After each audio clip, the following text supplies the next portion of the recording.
Do I need a permit to replace kitchen cabinets in Baltimore? Getting new kitchen appliances or additions can cost a lot of money, so you may want to try DIY installation tactics. While searching for high-quality cabinets in Baltimore, you might wonder, do I need a permit to replace kitchen cabinets? Building permits and why you need them. Many residential property alterations need to meet these codes for the health and safety of the building's occupants. How to get a building permit. Contact your local building office and describe your project to obtain a building permit. From there, the employees can tell you if you will need a permit for the job. If you do, they will give you a form that outlines how to apply and pay for it. The business about building permits.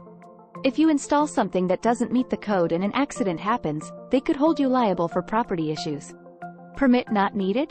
Still contact an expert. DIY remodeling may seem to cost less at first, but the price can add up. Do you know the necessary procedures for a secure installation job? Why an expert installer could help you. With an expert contractor on your side, you don't need to have all of the answers immediately. They can also answer other questions regarding the layout of your kitchen and how to improve it. How you benefit from qualified contracted work. An experienced designer and contractor can complete new cabinet installations with ease. You can go from a messy, half-finished space to a new, modern kitchen in just a few hours or days. You can also ask designers to customize your kitchen for more energy efficiency as you practice energy-saving techniques.